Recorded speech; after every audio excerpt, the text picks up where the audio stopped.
Good Monday afternoon to you. Hope you had a great weekend. Thanks for joining us on Sports4CLE. Legalized tampering negotiating season going on in the NFL. We'll have plenty to talk about with the NFL news as well as Browns news. A little later in the show, we'll get into some March Madness with John Fanta, as well as Dr. Jon Steinbrecher, Commissioner of the Mid-American Conference. But we begin by talking NFL and Browns. And news today, the Browns do in fact release Jarvis Landry. Was due almost $16 million. Browns issued a statement, according to Andrew Berry, thanking Jarvis for his time. The trade for Jarvis Landry in 2018 was a key moment in our organization. Jarvis's on-field production, fiery competitiveness speaks for itself. His leadership and team-oriented attitude impacted our culture in a way that will last in time, even beyond his release. Decisions are always difficult. We wish Jarvis well. Look forward to the day when he returns as a storied Brown alum. Let's welcome in Tim Bielik from the Plain Dealer, as well as cleveland.com. And Tim, it is not a surprise that they couldn't come to an agreement. Jarvis wanted more years added onto it. Apparently, Browns weren't comfortable doing that, so Jarvis Landry and the Browns part ways. Yeah, and I mean, financially, I think is the biggest reason, because obviously letting him go, they free up about $15 million in cap space, which is huge because you got Amari Cooper coming in, who's got a cap of about 20 to 22 million.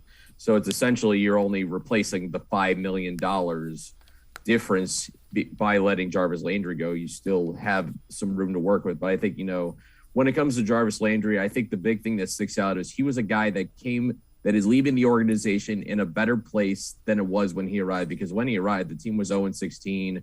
There were, culture issues going on with the team. Dysfunction was still going on.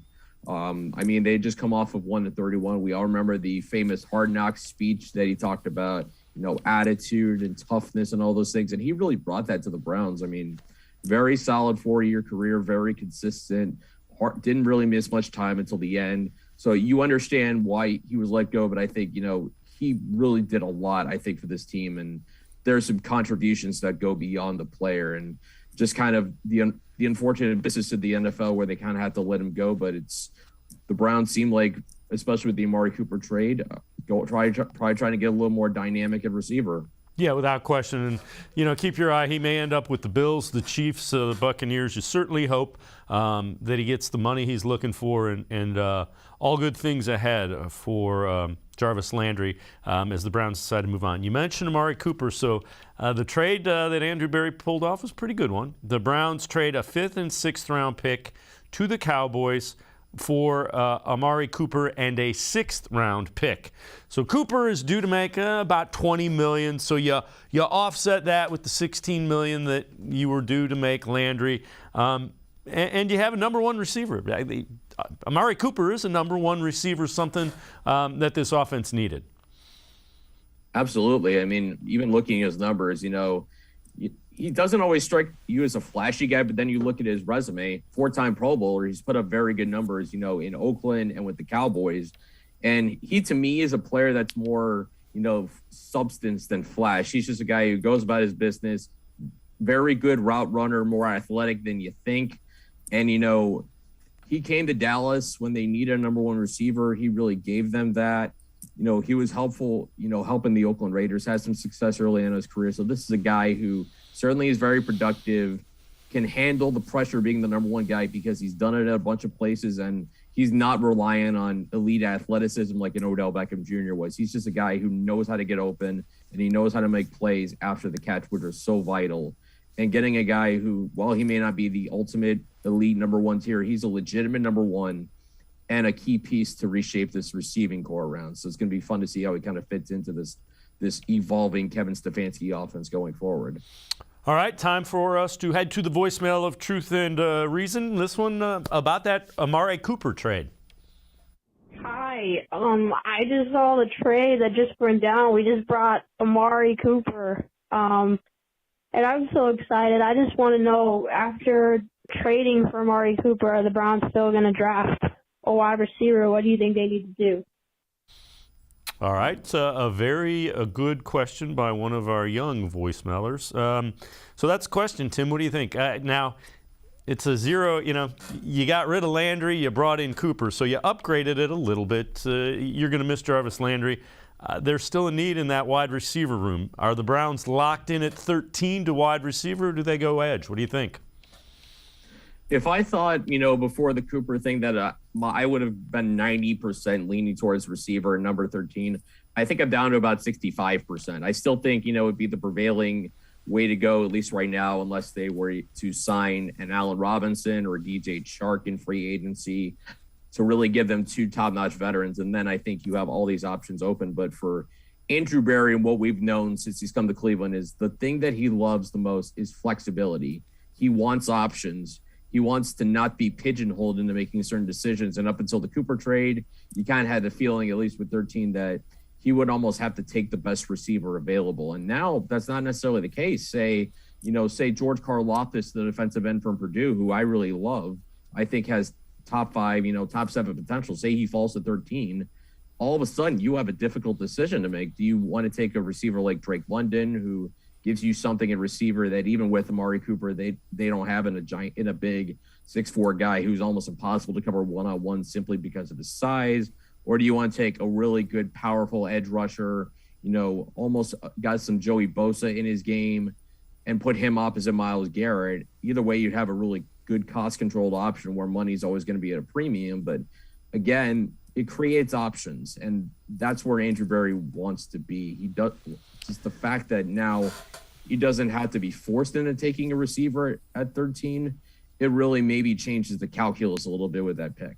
The other thing is I'm sure there's like a couple of guys that if they're there, that's who they want. And it may be Garrett Wilson, it may be Karlaftis, maybe one of the Georgia guys. But now you can say, okay, if this guy, regardless of position, is there, we're going to take him because we absolutely think he can be a star at that position, as opposed to, man, we really need a wide receiver who can be a number one. And if Garrett Wilson is there, I think it's probably going to be awfully tough for Andrew Berry to pass on a Garrett Wilson. I agree with you, just because of the fact that he's so explosive and he can play on the perimeter and play in the slot. Then you could have Cooper and Wilson who could go both inside and outside. They're both very dynamic receivers. Wilson may be more dynamic because of his incredible body control and leaping ability than Cooper. But if he's there, I was kind of joking with my colleagues that maybe if he's there, it should be a pretty easy decision for Andrew Berry to make just because he's the best, most complete receiver in. I think you'd slot him in. He'd be a very good number 2 right away with the potential maybe one day to even usurp Amari Cooper as the number 1 down the road. All right, another guy that you mentioned is Allen Robinson, and Tom Pelissero has tweeted out that the Browns, Chiefs, and Lions are all very interested in Robinson. Free agents, free agent wide receivers, the numbers that we're seeing are through the roof. Christian Kirk is in the $17 to $18 million range in an agreement with the Jacksonville Jaguars. Can you see the Browns dipping back in and getting another guy that's at that $17 to $20 million range per season as a wide receiver? That would be a lot. And they don't have the cap right now. They would have to make a lot of moves with regards to guys like J.C. Treader and Case Keenum, Austin Hooper. We still don't know what that situation is going to bear out in terms of cap space, but that's obviously a lot of money. And with what Christian Kirk got right now, it kind of makes the Amari Cooper deal already look better. Just the fact that you're paying Cooper $20 million and Christian Kirk, who is getting about $18 million, pretty good receiver, but he hasn't quite had a 1,000-yard season. I thought he would have been a great fit for the Browns. Obviously, money didn't work in that situation. So if the price is right, a guy like Robinson or DJ Chark would be tremendous. I think it just comes down to that money and what the Browns think they can afford on getting a player like Allen Robinson. If it could be like 15 or under, I think that'd be outstanding, because I think Allen Robinson, one of the more underrated receivers in football, largely because he hasn't played with a very good quarterback. And maybe you can make the argument that Baker could be the best quarterback he's played with in the NFL. Tim Bielik and I are going to step aside, take a quick time out. Other side of the break, we turn our attention to the quarterback position. We will dive into some of the talk about Deshaun Watson and the Browns. Sports4CLE, be right back. Stay with us. Life is getting back on track, and you can too. If you or your family have experienced financial hardship as a result of COVID-19, Tri-C can help with tuition assistance. Safely get the in-demand degree or training you need with online and on-campus classes. Go to tri-c.edu to check out our programs and resources. So, what are you waiting for? Register now for spring classes. Tri-C is where futures begin.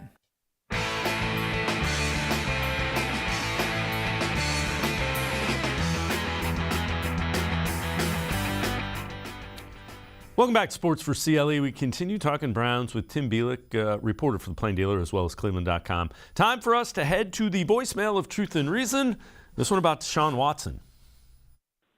Hi, I'm waiting to find out how interested the Browns are in Deshaun Watson.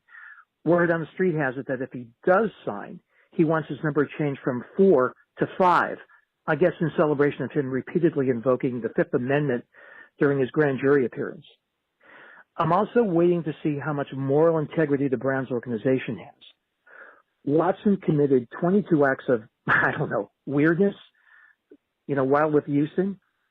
How long will it be before he does the same in Cleveland? With respect, do you hear me, Andrew Berry? Signing him would be a slap in the face to every woman who supports the Browns. With respect, do you hear me, Dee Haslam? All right. As always, we appreciate all of the voicemails. Tim, very pointed. I think it's pretty clear what our voicemailer's position is. And those are all things that the Browns have to factor in if indeed they do try to attempt. Keep in mind, they're going to have to trade for Deshaun Watson, and he also has a no-trade clause. How serious do you think the interest is that the Browns might potentially have in Deshaun Watson? It seems like it's at least serious enough where they haven't left the discussion. They haven't left the conversation. If you look at all the reports that have been out there with Deshaun Watson and the Browns, it seems like obviously Carolina and New Orleans look like two of the favorites because it's the NFC. And Deshaun Watson, I'm sure the Texans would be more willing to deal into an NFC team than an AFC team. But, there is a lot of tough ground here with Deshaun Watson. It's a tough conversation to have. Even if you look at Twitter, since all these reports come out, it's been very divided. There's a lot of people that are kind of willing to look past, not necessarily look past it, but they're okay with some of it because of the sheer talent that Deshaun Watson is. And there's others that don't want to touch him with a 10-foot pole when it comes to just, all the problems that have happened with him. Remember, just because he's cleared of charges does not mean, he's not going to face suspension, that there might not be more that comes out of these lawsuits that he's dealing with right now. It's a very difficult situation. So for not just the Browns, for whatever organization gets him, they have to vet it very well. They have to believe that they can put a support system in to help him work through whatever issues he's working through. And also, just from a Browns perspective, also the no trade clause comes into play. Does he even want to come to Cleveland? Does he want to be a member of the Browns?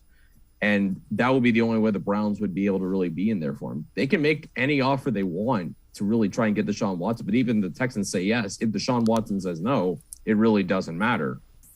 Yeah, and again, any team that trades for him is going to have to go through that, and there will be a backlash for whomever tries to trade for him. All right, so this is allegedly a supposed trade for the Browns and what it looked like. This one from Bryant McFadden, CBS Sports. Supposedly, the Browns offered 2 ones. I believe that is a third, not a fifth-third, or however you want to do that. Kareem Hunt, Greg Newsome, Baker Mayfield. And they say the Texans said no. But Browns 2 ones, we'll say it's a third, Hunt, Newsome, and Mayfield. That's an awful, awful, awful lot to give up for Deshaun Watson. It's the value of a quarterback these days on the trade market. I think the Russell Wilson deal to Denver certainly kind of sets the market, I think, for what the Texans feel Deshaun Watson's worth. And it's not just going to be about what they feel he's worth. Whoever gets him is going to have to battle with a couple other teams to get Deshaun Watson. So that's naturally going to drive the price back up. But I think when it comes to what the Browns can offer, obviously Baker is one of the better trade assets because he is at worst a solid starting quarterback in the NFL, a guy that can, play all 17 games, he can get things done. He can run an offense. He can be very good in the red zone. When he's good, he's really good. I think Mayfield's value and that deal it should, in my mind, at least equate to a first-round pick. So essentially, that would be a total of 5+ first-round picks if you attach one each to Denzel Ward and Greg Newsome, who are obviously both first-round picks. That is a ton to give up. But again, as we saw in the NFL, if you have the elite quarterback, it makes the margin for error so much bigger, and that's why these guys just have incredibly inflated value, and for good reason. I mean, we saw what the Bengals did this year. They had flaws on many areas of that team, particularly on the offensive line, but they had Joe Burrow, and they still went to the Super Bowl anyway. Yeah, that might be a little too much for my blood. The 2-1s, Newsome and Mayfield, who are both number ones, Hunt, who's a really productive running back. That might be just a little too much for me to get Deshaun Watson if the team decides they're willing to deal with that. That just might be. I think that's a little too much to give up. Just your thoughts on that? It's a lot to give up, but I mean, sometimes when it comes to getting the quarterback, you might have to be willing these days to lose the trade to get the better player. And obviously, if you have the quarterback, like I said, if it's a top 5, top 10 guy like Deshaun Watson is, he's certainly in that upper tier, if not the upper end of the second tier of quarterbacks. It's worth it. It's going to sound like a lot, but again, it's not just about his value. It's the teams you're competing with that are going to drive up that value. So you got to be willing to essentially really push all your chips into the table the same way that the Rams did with Matt Stafford and the Broncos are doing with Russell Wilson. If you want to make that work, you got to be willing to sacrifice a lot of assets to get the quarterback that you think can lead you to winning at least one Super Bowl. All right, fair enough. All right, so a local guy from Menor High School, Mitchell Trubisky, he has signed a 2-year contract reportedly with the Pittsburgh Steelers. So they go back to an Ohio native, does the Steelers, for quarterback after Ben Roethlisberger retires. Trubisky signed a 2-year deal to reportedly be the starter for the Steelers. All right, let me ask you this. Do you think quarterback is still in play at 13 for the Browns? If they're signing Trubisky, you would think that Steelers aren't really looking potentially at quarterback in the first round or to trade up above the Browns to get that quarterback potentially. I think, I know Mary Kay Cabot has talked about before, if Bielik Willis is there at 13, you would have to consider it. And I agree with her. I would even, to a lesser extent, think that Kenny Pickett from Pittsburgh would be worth it. Just because, again, it's not a bad idea to take a swing to see if you can get that guy. I think Bielik Willis certainly has that potential, incredible arm talent. He's talked about how he wants to be more cerebral quarterback. So he's saying all the right things. He's working on the right things. Seems like a very good young man. Probably just needs a little bit of time before he's ready. If Deshaun Watson goes to Carolina, though, that really, may make it easier for Malik Willis to be available if the Browns only want to move up a few spots or whatever. But if Deshaun Watson goes elsewhere, then I doubt he's getting past Carolina at number 6. Kenny Pickett, I've talked about before. I think there's a lot of Joe Burrow light to his game. You look at the scouting report and you pretty much look at everything he's done. It, in a lot of ways, mirrors Joe Burrow to about 80% extent. He had an elite final season in college. Same with Joe Burrow, but Joe Burrow was a runaway Heisman winner. Kenny Pickett was in the top, was a finalist. I think he finished 3rd. Joe Burrow had the hand size question. Kenny Pickett's hands are smaller, but I'm not concerned about that because he played in Pittsburgh. And it's not like playing in Florida. It's not like playing in Texas or California where you haven't played in the cold weather. He's played in cold weather games with smaller hands, so that doesn't really concern me.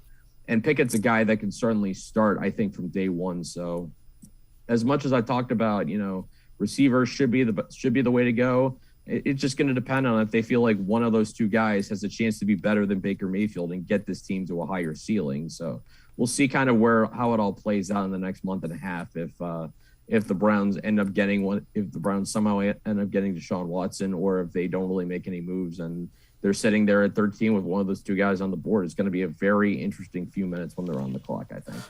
All right, time to head back to the voicemail of Truth and Reason. This one about the quarterback position.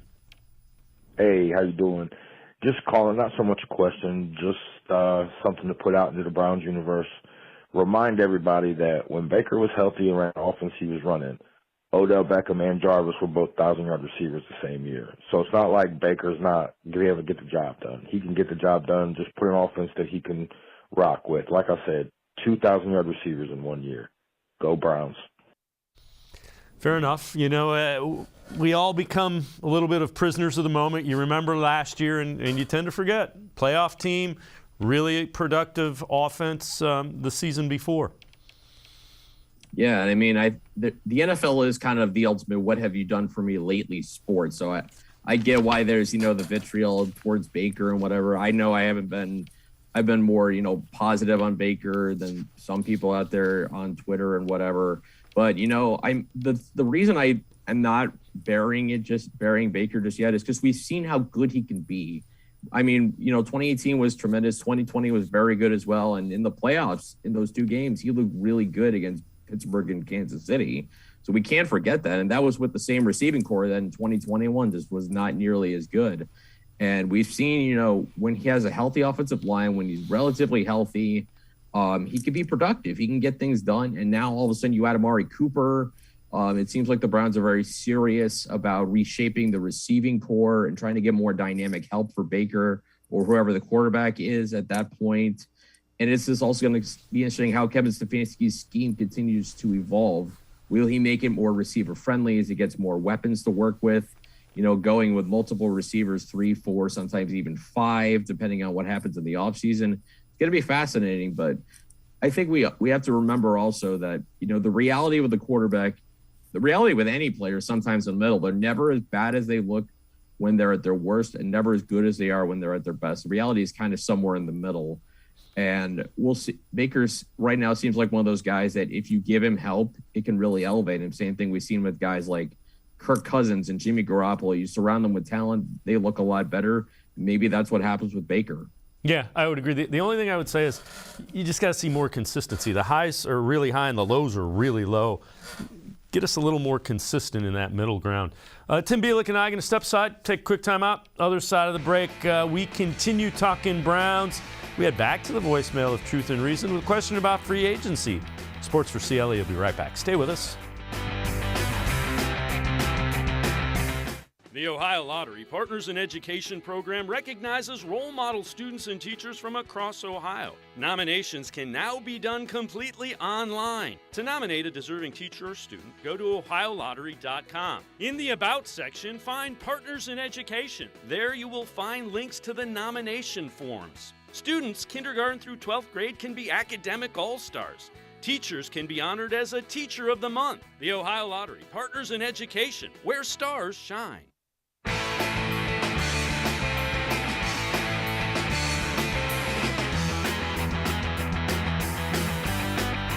Tim Bielik and I continue talking Browns. Let's head to the voicemail of Truth and Reason about this year's free agency in the NFL. Since Andrew Berry's been ahead at GM for the Browns, he's made a splash at the free agency, whether it be Jack Conklin, Austin Hooper, Troy Hill, the guy John Johnson III. Who do you think this year's splash free agent signing for the Browns? Do you think he'll go for a Chandler Jones, or would it be just like bringing back Jadeveon Clowney, or maybe a big-time wide receiver, hearing that maybe they might trade for DK Metcalf? I don't know how true that is. Just want to hear your thoughts. Thank you. All right, we appreciate all of the voicemails. And Tim, I think the splash move may have been Cooper. You're seeing some high-priced, big-name guys kind of come off the board. So you might have to go and build around those second wave. Cooper's a pretty big fish as far as, adding to your roster. No doubt he is. I think he's definitely – that's going to end up being one of the more underrated moves, I think, right now of the offseason, especially today we've seen all the crazy money that's been thrown around. I mean, Christian Kirk got a lot of money, among other players that have already kind of gone in this first wave. And it's usually that second wave of guys where we see the money kind of come down a little bit where, it's less reckless spending that you see after, day one, maybe after day two of free agency. And I wonder if that's where the Browns go, knowing they only got about $11 million to change in cap space to work with now. although we have seen in the past that the salary cap can easily be manipulated. I mean, teams have time and again found ways to kind of manipulate contracts to fit into the cap space, to get under that cap number. So it's not out of the realm of possibility that the Browns could sign an Allen Robinson. They could sign Chandler Jones, both of whom I think would be great fits, really good complementary pieces to help out each respective side of the ball, which are the two biggest needs right now, second edge rusher and another dynamic receiver to pair with Amari Cooper. But, Andrew Berry, been aggressive. He's made moves that have made sense, and he's made moves that have looked really good, at least at the time. Most of them haven't really blown up, and if they haven't worked out, it hasn't been, colossal failure in terms of the moves he's made. So it's gonna be interesting to see kind of, how things play out once the dust kind of starts to settle a little bit on this opening wave. Yeah, so the voicemailer asked about Jadeveon Clowney. We get this tweet from Josina Anderson. Clowney will take his time, look at every opportunity in free agency, and several teams are interested. The other thing that we have kind of heard through a couple of outlets, he's looking for a big payday. He realizes he's coming towards what will be one of those final contracts, and it's going to be likely the longest and highest dollar figure for Clowney. I think after, the way he played 2021, he will have earned it. I mean, he was about as good as you could have asked for the Browns. He was very healthy throughout the season. He was impactful, especially setting the edge in the run game. He got a good amount of sacks. He was a very good complement opposite Myles Garrett. And I think that play kind of seems like, at least right now, priced him out of the Browns' range a little bit, which is kind of unfortunate because that combination was so good.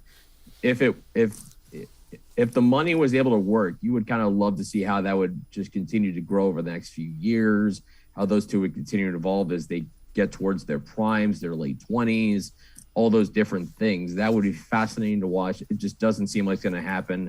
I mean, I don't blame Jadeveon Clowney. I mean, I don't blame any player that's willing to go out there, try to get the big payday. It's just kind of the way it works in the NFL. You only have so many contracts.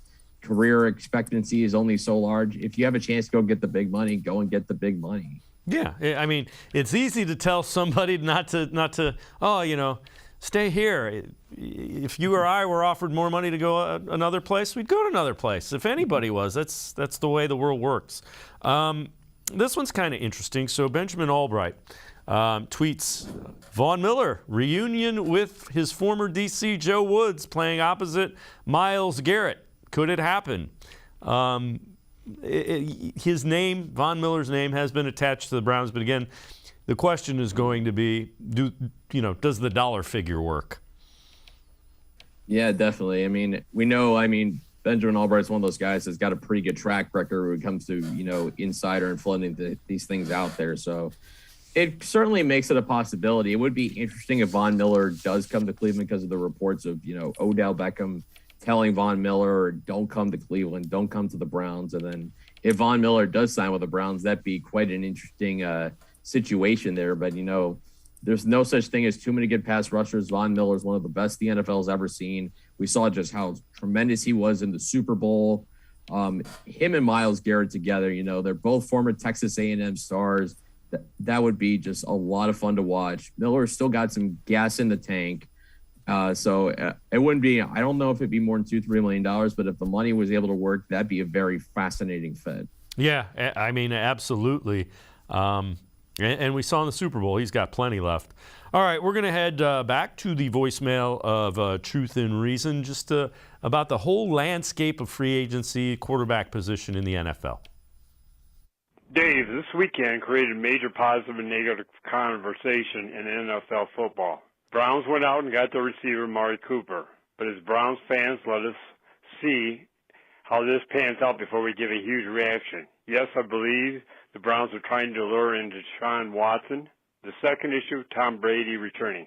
I know we never officially issued a retirement notice, but in my opinion, Tom, you have proved you were and are a great NFL quarterback, and you have plenty of money. So hand the ball over to some other young player to play out his dreams.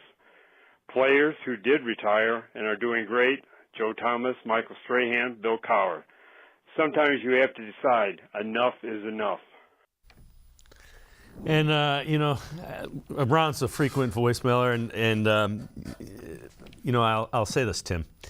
31 teams want Tom Brady to retire, and the Tampa Bay Buccaneers don't want him to go anywhere. No question about it. I admit I was kind of surprised when he retired because I figured he'd be the kind of guy that would want to retire a champion and not, retire as a guy who lost in the divisional round of the playoffs to the Rams. So I was kind of surprised he retired initially. Maybe not as surprised that he decided to come back because that made a lot of – I guess that makes sense. It was kind of more surprising, like I said, more surprised that he did retire than he unretired. But, again, changes the landscape of the NFL this season. The Browns host the Buccaneers this season. So this is going to be interesting how it all kind of pans out. And I do agree that we got to kind of wait to see how the dust settles before we kind of look at everything that kind of happens because – even the same is true when you look at a draft class. You can't evaluate necessarily off one piece. You have to kind of look at the whole picture and see how everything kind of plays out, the whole puzzle, instead of looking at one or two pieces of it. Yeah, and again, Tom Brady proved he can still do it at a high level. And if you can do it at a high level in your 40s, keep doing it until you can't do it. And I think that's what Tom Brady's going to end up doing. Tim Bielik and I are going to step aside, take one more time out. Other side of the break, we head back to the voicemail of Truth and Reason, talking about the quarterback position and around the NFL as it lays out as we're about to enter free agency. Sports4CLE, be right back. Stay with us. When it comes to selling you a mattress, most retailers are handing you a long line of extra steps that drive up costs and create confusion. At the Original Mattress Factory, we simplify the mattress shopping experience by building mattresses and box springs in our own local factories and selling them direct to you.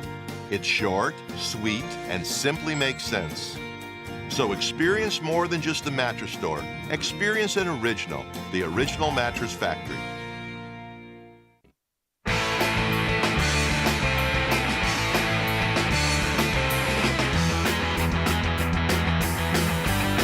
We continue talking Browns with Tim Bielik from the Plain Dealer and cleveland.com. Time to head back to the voicemail of Truth and Reason.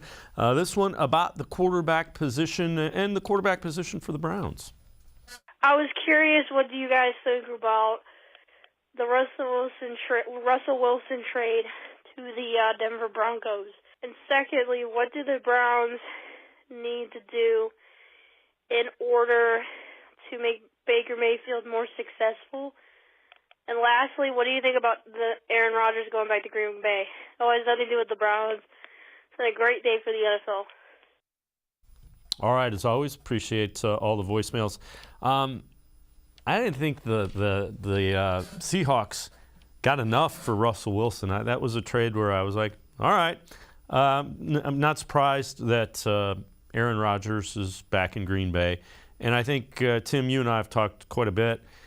Give Baker Mayfield some weapons on the outside that threaten the defense, and let's if Baker Mayfield is the guy, get him some weapons at wide receiver. Let's go play football again. Yeah, I mean, I bring up the Bengals thing again because I know Joe Burrow is really good and he's the key part of that team, but he also has three very good receivers to work with in Jamar Chase, T. Higgins, and Tyler Boyd. Those guys helped him out. They made life easier for him. It's easy. It's much easier to play quarterback when you have a guy who can take a 2-yard pass and turn it into a 62-yard gain, and that makes life so much easier. The Browns just didn't have a guy who could do that last year. Now, Amari Cooper, you have a guy who can really create some separation, make big plays. He can do things after the catch as they continue to evolve this position.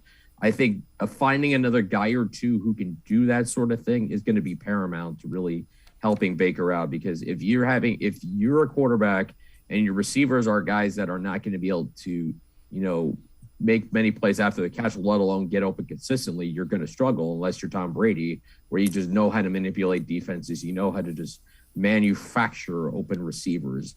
That's so rare. And when it comes to Baker, you got to give him some help. You got to give him some weapons, and you got to make sure the offensive line is healthy, because all those factors combined together, along with Mayfield kind of regressing due to the injury, it all just combined to create a giant mess. So the operation as a whole has got to be cleaner. And I mean, if we're going to be honest, it can't be much worse than it was last season. Yeah. It was not good. All right, let's head back to the voicemail of Truth and Reason. This one just about the Browns targeting guys that might be cap casualties in Green Bay. With Aaron Rodgers staying in Green Bay and signing that massive deal, if the Green Bay Packers have to cut certain players, for example, like Zadarius and Preston Smith or Jair Alexander, should the Browns go after some of those players to bolster the defense? What do you guys think? Thank you and have a nice day. All right, we appreciate all the voicemails. Tim, let's take a look at a Jeremy Fowler tweet. It's kind of interesting. So Zadarius Smith, intriguing name in free agent pass rush market, AFC North, Ravens, where he used to play. Browns have also done their homework on him. So, again, like the way that the voicemailer is thinking, go find some cap casualties that can play and go get them. Yeah, and I'm looking at Zadarius Smith's numbers right now, 26 sacks in 32 games for the Packers, two-time Pro Bowler with Green Bay. He only played one game this past season, but, I look at just, what he has and also, looking at the age, 29, he's only going to be 30, at the start of the season. So we'll still have a couple of years left. I think he's a very underrated player that could be a very good fit opposite Myles. I think, especially when you have a defender, Myles Garrett is going to draw a ton of attention. You need a guy who's going to be able to win one-on-one battles. And Zadarius Smith's a Pro Bowler, like I said, double-digit sacks in 2019 and 2020. That alone tells me a lot. If the Browns are able to get him, then all of a sudden you really might have your Jadeveon Clowney replacement and another guy who can be a threat to get to the quarterback. And as we learned from the Rams in the Super Bowl, you can't have too many of those guys. Yeah, without question. All right, we're gonna head back to the voicemail of Truth and Reason in this one about another guy or two that caller wants to know, should the Browns be interested in? Hey, how realistic do you think it is that the Browns make a run at Chandler Jones or Harold Landry III now that they weren't tagged and their starter free agency is getting ready to start? Thank you. Just wanted to hear your opinion. Thank you.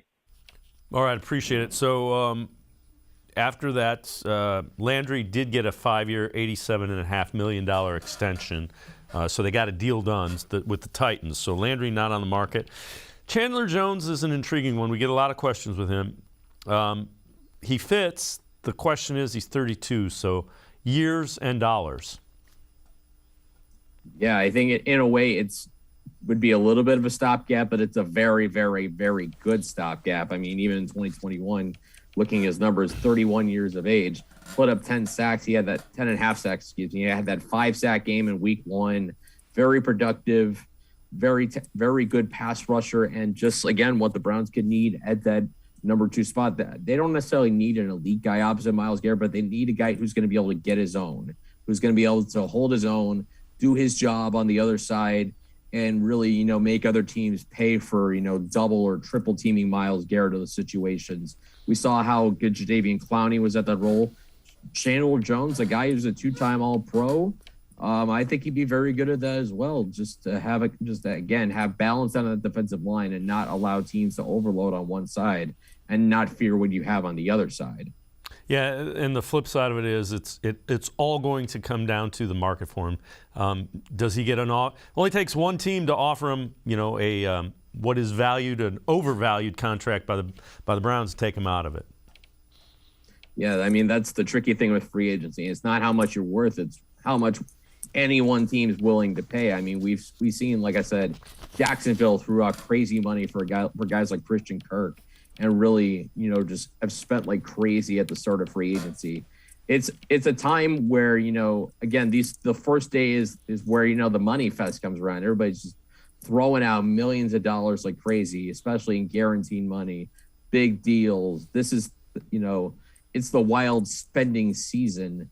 And again, if you're a free agent kind of sitting out there, you're probably hoping one of those teams is willing to pay extra money because they're desperate for whatever reason. They feel like they're running out of options, or they feel like that guy's the missing piece.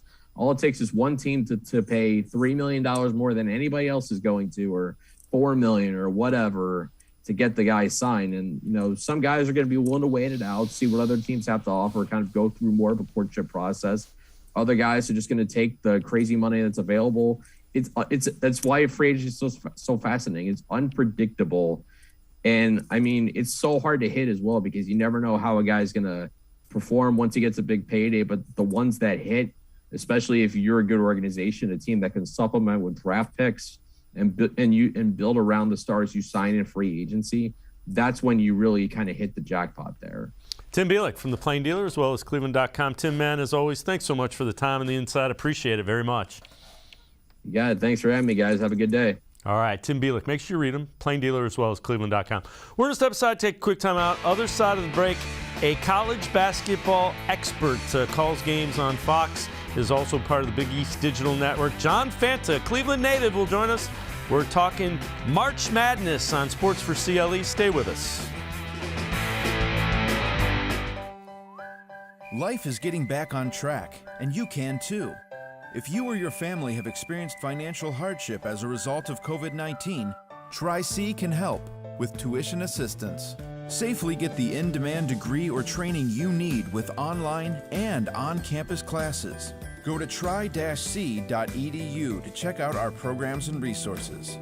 So, what are you waiting for? Register now for spring classes. Tri-C is where futures begin. When it comes to selling you a mattress, most retailers are handing you a long line of extra steps that drive up costs and create confusion. At the Original Mattress Factory, we simplify the mattress shopping experience by building mattresses and box springs in our own local factories and selling them direct to you. It's short, sweet, and simply makes sense. So experience more than just the mattress store. Experience an original, the Original Mattress Factory. The Ohio Lottery Partners in Education program recognizes role model students and teachers from across Ohio. Nominations can now be done completely online. To nominate a deserving teacher or student, go to ohiolottery.com. In the About section, find Partners in Education. There you will find links to the nomination forms. Students kindergarten through 12th grade can be academic all-stars. Teachers can be honored as a Teacher of the Month. The Ohio Lottery Partners in Education, where stars shine.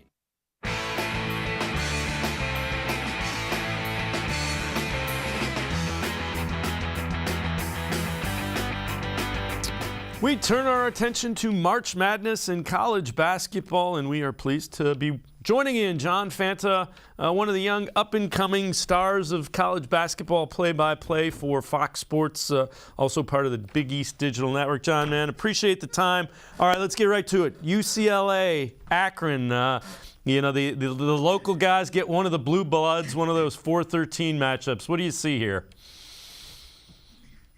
Well, I think it's a tough matchup for Akron because they do have to go across the country and take on a UCLA team that made the Final Four last year. Look, the Bruins are dangerous. They've got Jaime Jaquez and Johnny Juzang, two players that on their best day are All-American caliber talent. So the key for Akron is going to be this, Dave. They've got to be able to hit perimeter shots. It's like anything in an upset scenario. If the Zips are going to win this game, they're going to do it because their guard play will be able to rule on the perimeter. So against UCLA, against Mick Cronin, people may know him. He was the former coach at University of Cincinnati. You Northeast Ohioans will remember that.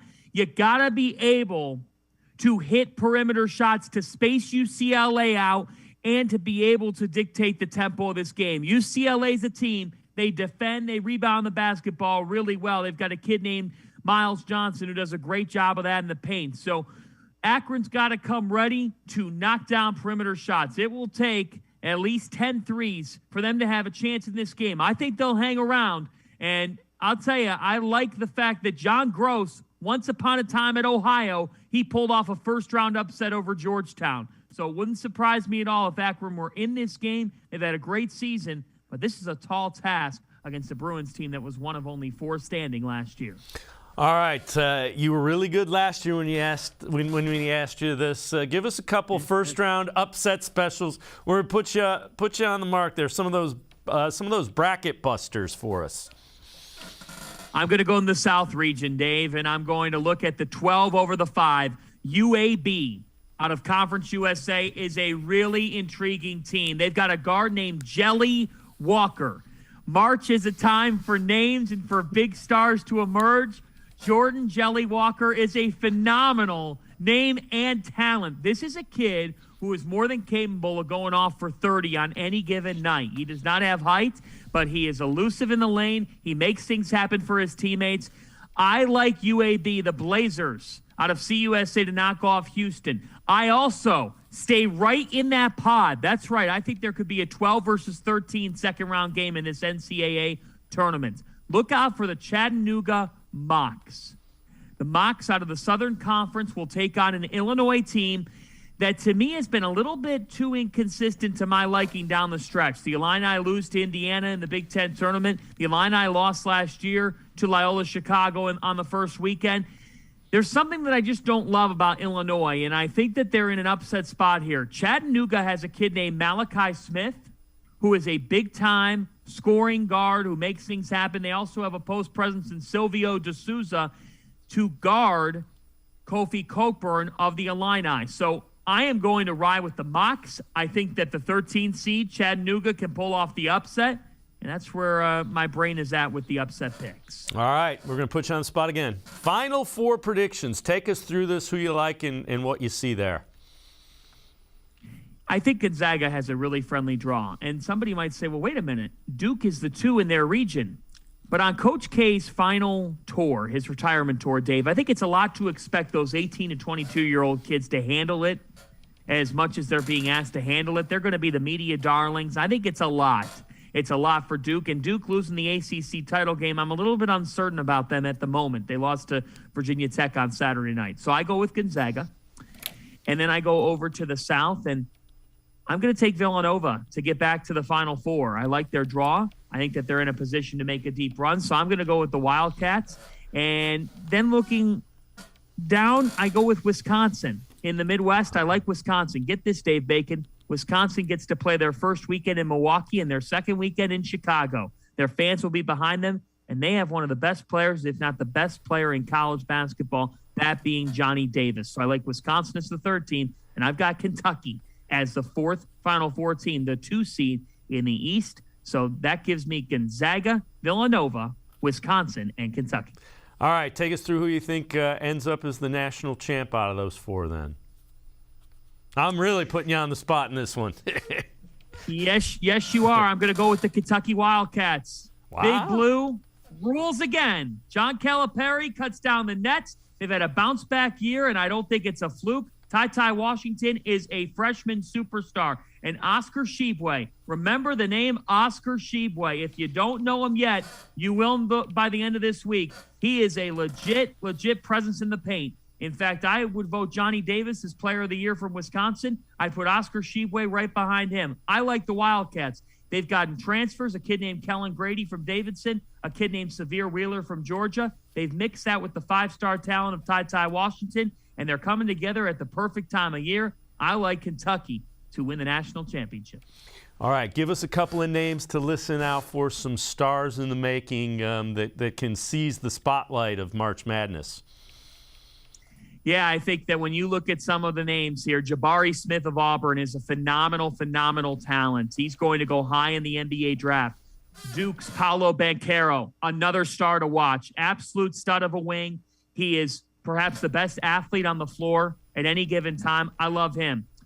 You know, we talked a little bit about it with Johnny Davis and Oscar Tshiebwe, but keep an eye on Ochai Agbaji. He's a guy who was going to test the NBA draft waters last year. He comes back. I think he's benefited off the extra year of college. So look out for Ochai Agbaji in this NCAA tournament. He's another guy that I think could make a lot of noise. And then keep an eye out for a kid named Justin Lewis from Marquette. He's flying under the radar. If he tests the waters and goes to the NBA draft, you could see him go a little bit deeper in the first round. Justin Lewis of Marquette. Golden Eagles are going to take on North Carolina. Watch out for the name Armando Bacot. I think if you're looking for an 8-9 game to just take in and watch, Marquette and Carolina on Thursday is a high-level game in the afternoon, one to watch. Tar Heels beat Duke at Cameron Indoor. Marquette at one point had won 7 in a row, and they have Shaka Smart as their head coach. Justin Lewis is a stud.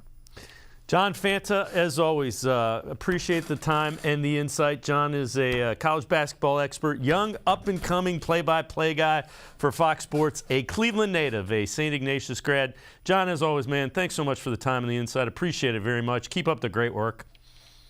Thanks for having me, Dave. All right, John Fanta, again, college basketball expert and Cleveland native. We're going to step aside, take a quick time out. We continue in the college game. Dr. Jon Steinbrecher, the commissioner of the Mid-American Conference. Straight ahead, we'll talk a little bit about Akron, a little bit about that MAC tournament, and an important new partnership for the Mid-American Conference. That's all straight ahead on Sports4CLE. Stay with us. The Ohio Lottery Partners in Education program recognizes role model students and teachers from across Ohio. Nominations can now be done completely online. To nominate a deserving teacher or student, go to ohiolottery.com. In the About section, find Partners in Education. There you will find links to the nomination forms. Students, kindergarten through 12th grade, can be academic all-stars. Teachers can be honored as a Teacher of the Month. The Ohio Lottery Partners in Education, where stars shine.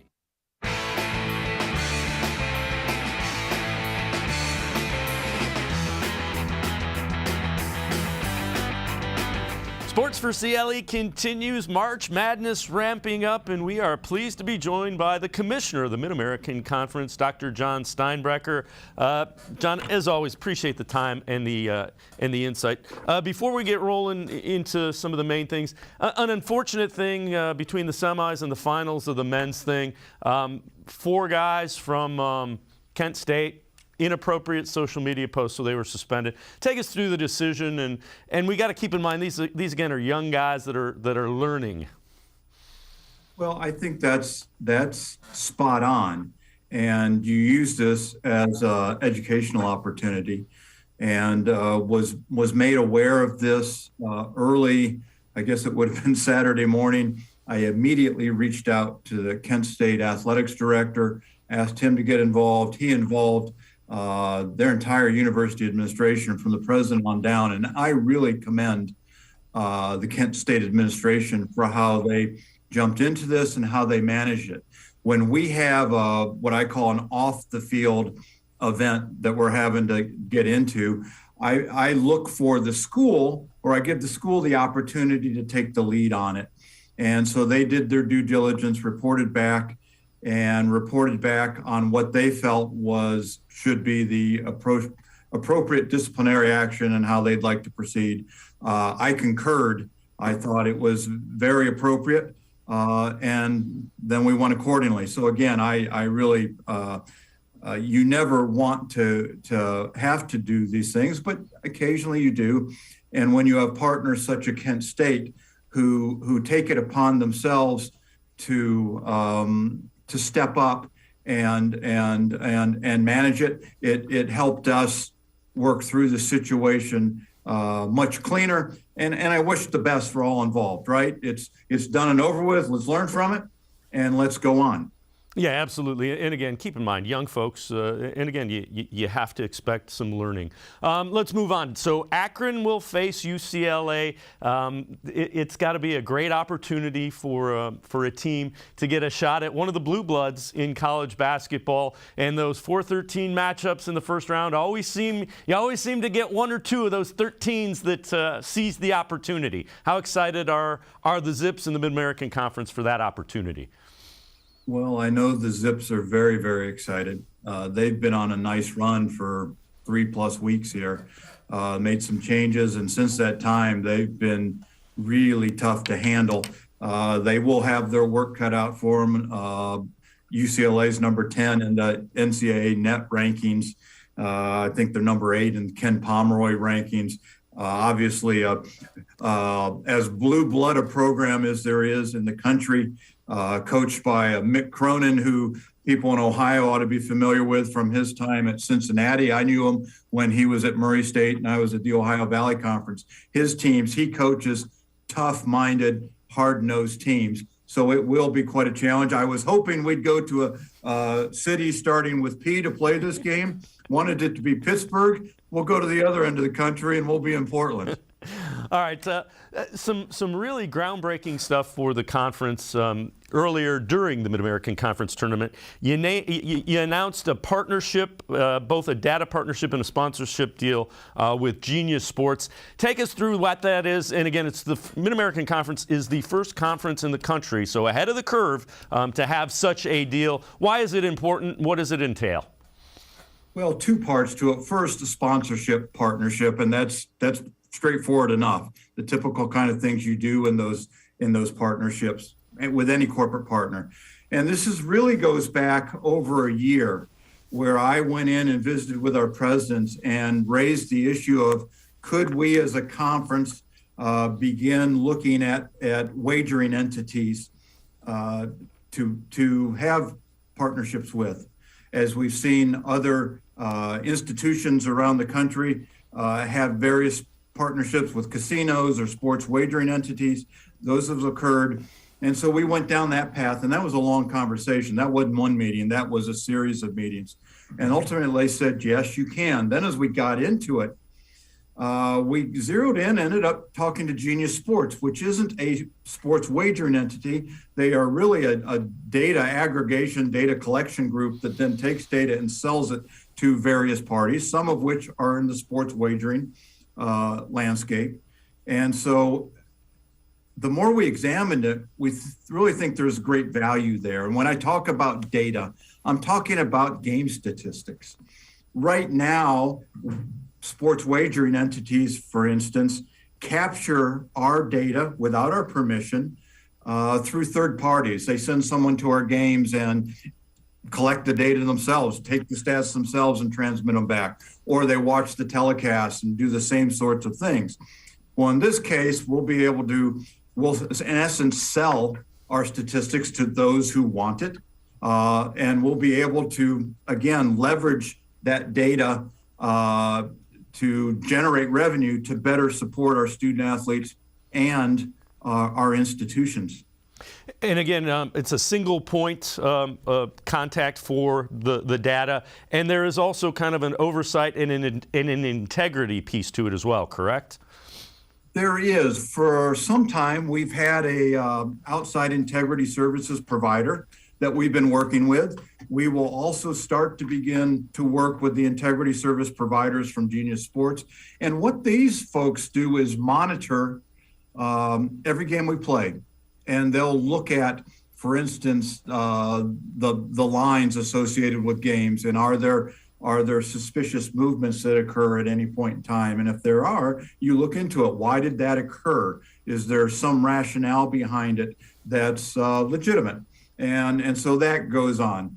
In addition, we've already have an educational program around wagering and sports wagering for our student athletes, coaches, and administrators. We'll now build out an even more robust educational program, and will involve not only the student athletes, coaches, and administrators, but we'll also include our officials in that. And again, we'll put all of this together. And I guess what I would go back to saying is, I'm not doing this for the benefit of sports wagering entities. Those are groups that are taking our data now, and which we really receive no benefit for. What we want to become, and I hope the states, because sports wagering has become legalized, and it's virtually in all our states, we're the one FBS conference that right now sports wagering has been approved in all of our states. I think it's 2023 before we'll see it here in Ohio. But it seems like we need to be involved in it.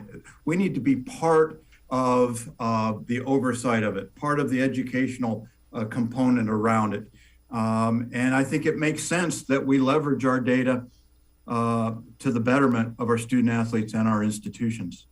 Dr. Jon Steinbrecher from the Mid-American Conference. Again, the MAC, the first to have such an agreement, and it certainly sounds like just in this conversation, the rest of the conferences will likely follow suit. It makes a whole lot of sense. Keep up the great work with the Mid-American Conference, and Dr. Steinbrecher, thanks so much. I always appreciate the time and kind of the insight deep into things. Thank you so much. Great to be with you. All right, Dr. Jon Steinbrecher from the Mid-American Conference. That's going to do it for this edition of Sports4CLE. We will see you back here tomorrow at 4 o'clock. Scheduled guests: Scott Petrak from the Elyria Chronicle-Telegram, the Browns beat reporter, as well as Chris Fedor, Cavs beat reporter for the Plain Dealer, as well as cleveland.com. That's back here tomorrow, 4 o'clock on Sports4CLE. We'll see you then, everybody. Have a great night.